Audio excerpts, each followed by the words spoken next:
यहाँ पर आए हुए सभी सम्मानित किसान भाइयों, माताओं, बहनों, मंच पर आसीन सभी प्रमुख लोग, जावेद जी, जावेद कासिम जी, रेंद्र साहब, प्रशांत तिवारी, मधु पांडे, शरद मिश्रा जी, आप सभी का बहुत बहुत स्वागत करता हूं और साथ में जो है बधाई के भी पात्र हैं, आपने इतना अच्छा आयोजन कराया। अभी आप बार बार कह रहे थे कि कुछ गैदरिंग कम हो गई, इससे फर्क नहीं पड़ता। जितने लोग हैं उनमें कितना जोश है, इससे फर्क पड़ता है। तो इसके लिए बहुत बहुत बधाई।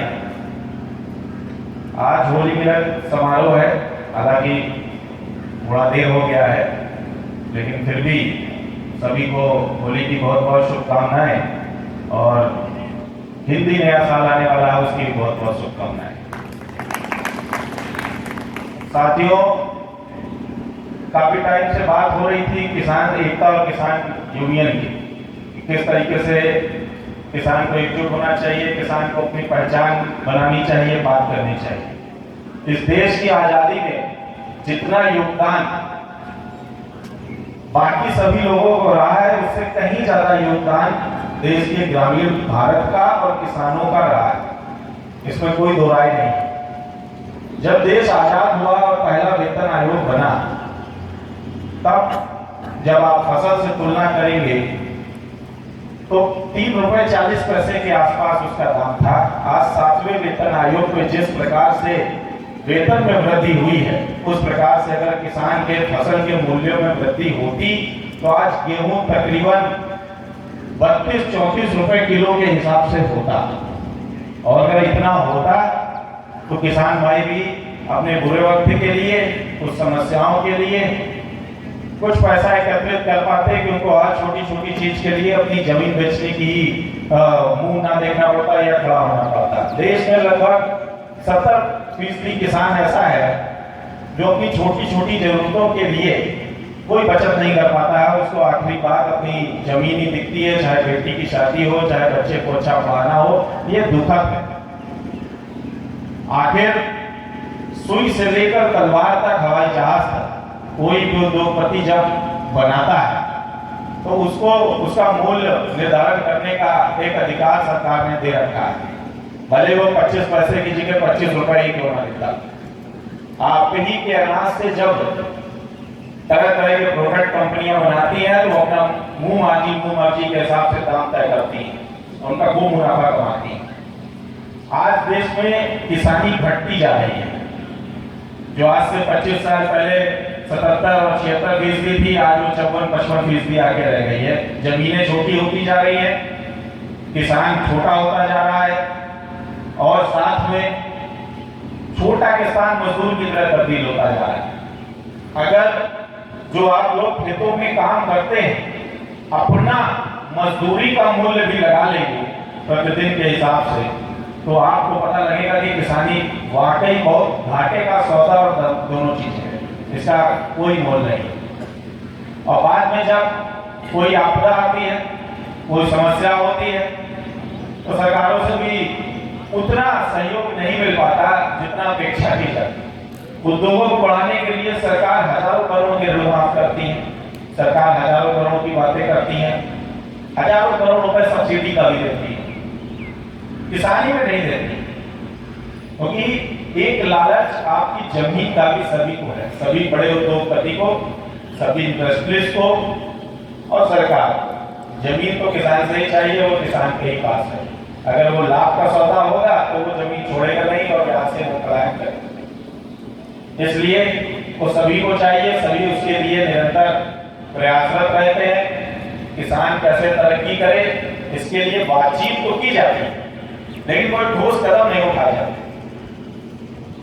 बहुत सारी किसानों के लिए सुविधाएं भी दी जाती है, लेकिन जमीन पे इंप्लीमेंट नहीं हो पाता। अधिकतर किसान भाइयों को उसका कोई मूल्य सही नहीं मिलता है। और आज शहरों के विकास की बात होती है, आज स्मार्ट सिटी की बात होती है। जब तक गांव को समृद्ध नहीं बनाया जाएगा, कोई भी शहर न स्मार्ट बन सकता है और न संतुलित बन सकता है। अभी कुछ दिन पहले मैं स्मार्ट सिटी की चर्चा लखनऊ में था, तो मैंने कहा अगर आसपास के गांव इसी तरीके से खत्म होते रहेंगे और वो शहरों की तरफ मूव करते रहेंगे, शहरों की तरफ बढ़ते रहेंगे, तो जो लोग बेरोजगार होके अपनी जमीन होके वहां आए हैं उनके लिए आप नया संसाधन कौन सा उपलब्ध कराएंगे? और नहीं कराएंगे तो हमेशा शहर बेतरतीब ही रहेगा। बहुत सारे ऐसे शहर हैं जिनको व्यवस्थित होना चाहिए। यस, स्मार्ट शहर की बात करते हैं। गांव में छोटी छोटी समस्याओं के लिए लोग परेशान हैं। बिजली की बात करें, अगर गांव में अच्छी बिजली की व्यवस्था दी जाए तो बहुत सारे उद्योग लगाए जा सकते हैं, बहुत सारी चीजों पे काम हो सकता है, पर उतनी पर्याप्त बिजली नहीं दी जाती। पानी की बात करें तो पानी को संचय करने की जो पुरानी व्यवस्था थी वो भी चौपट हो गई है, नई व्यवस्था की तरफ कोई बहुत ज्यादा ध्यान देता नहीं है। स्कूलों की बात करें तो जिस अनुपात हम दूसरे देशों से मुकाबला करने की बातें करते हैं उस अनुपात में क्या गांव में स्कूल बचे हैं? क्या वहां पर वैसी शिक्षा, वैसी पढ़ाई होती है? 80% तो नहीं होती है मेरे हिसाब से, 20% होती होगी। ये भी नहीं कहता कि बिल्कुल नहीं होती है, लेकिन 80% नहीं होती। अब बात यह है कि अगर रेलगाड़ी का पटरी बढ़ानी होगी तो जमीन हमारी चाहिए, अगर नया राजमार्ग बनाना होगा तो जमीन हमारी चाहिए, नया बिजली स्टेशन बनाना होगा, नया बिजली प्लांट लगाना होगा, जमीन हमारी चाहिए, नई स्वास्थ्य व्यवस्थाएं डेवलप करनी होगी, चाहे आप बड़े बात करें एम्स की, चाहे सामुदायिक केंद्रों की बात करें, जमीन हमारी चाहिए होगी।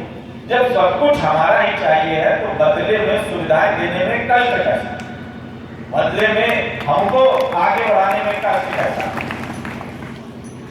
आज की तारीख में अधिकतर गांव अभी भी सुविधाओं से बहुत पीछा। लखनऊ से 50 किलोमीटर की दूरी पे देखिए बहुत सारे गांव ऐसे हैं जहां बिजली के पोल तक नहीं पहुंचे।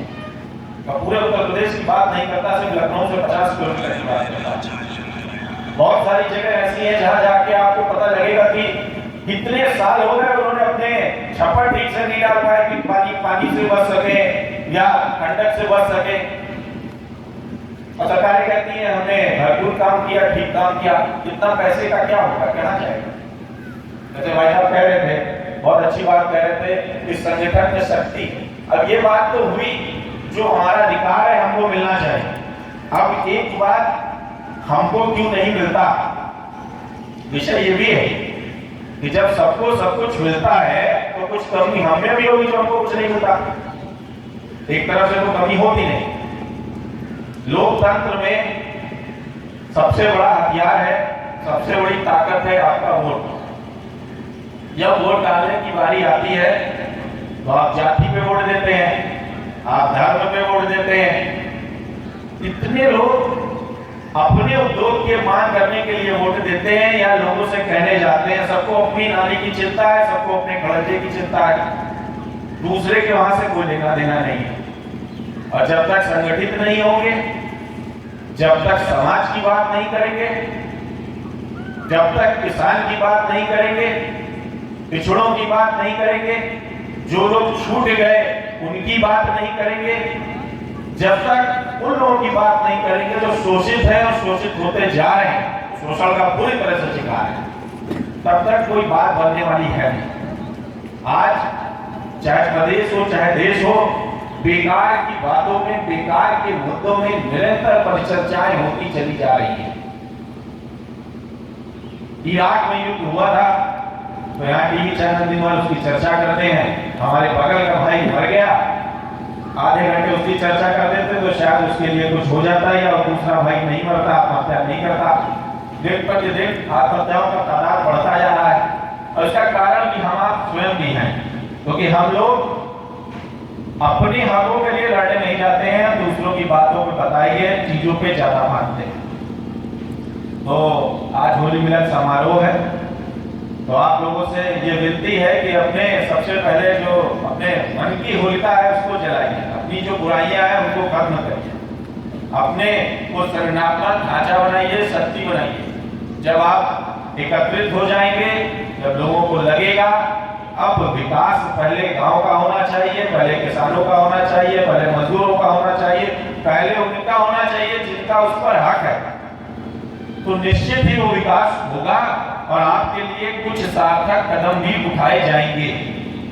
अन्यथा आज मैं बोला हूं, कल कोई और बोलेगा, ऐसे ही समय बीतता जाएगा और संख्या कम होती जाएगी। इसलिए अब समय है कि आप लोग जागिए, ठीक हो जाइए और साथ में नए भारत का निर्माण करिए। और भारत की आत्मा, जैसे गांधी जी कहते थे, गांव में ही बसती है। भारत की संस्कृति गांव में ही बसती है। अगर आप हिंदुस्तान और भारत की बात करेंगे, जब आप बात करेंगे कि हमारा देश कैसा हो, तो संस्कृति वही है जो यहाँ बसती है। शहरों में संस्कृति खत्म होती जा रही है। मैं शहर में ही रहता हूँ, हालांकि ज्यादा टाइम गांव में गुजारता हूँ, आप लोग के बीच गुजारता हूँ, लेकिन शहर में भी रहता हूँ और बहुत करीब से देखा है। वहां दिन ब दिन संस्कृति खत्म होती जा रही है, संस्कार खत्म होते जा रहे हैं। वहां एक रोबोटिक्स लाइफ बनती जा रही है। किसी को किसी से कोई बहुत वास्ता नहीं होता। शहर की बुराई नहीं करता, हम ही लोग यहाँ से जाके शहर में बसे, हम ही लोग यहाँ से जाके शहरों को बनाए, लेकिन ना उनका भविष्य आपके बिना अच्छा है। उनको भी महंगाई और समस्याओं की मार झेलनी पड़ेगी। आज शहर में अच्छा दूध नहीं है, शहर में अच्छा अनाज नहीं है, शहर में अच्छी चीजें नहीं है। उसके लिए लोग डिपेंडेंट रहते हैं, दूसरे लोगों को खोजते हैं कि शायद कोई मिल जाए जो हमारे लिए व्यवस्था कर दे। और जो लोग गांव में बैठे हैं, जिनके पास ये सारी चीजें हैं, वो अपनी चीजों को संभाल कर नहीं रख पा रहे हैं क्योंकि उनके लिए कोई सुविधाएं नहीं है। तो इन दोनों चीजों के पुल को ठीक करना है, बनाना है। और इसी के साथ बहुत बहुत धन्यवाद। जय जवान जय किसान। एक नारा मेरे साथ भी लगाइए, जय जवान जय जवान।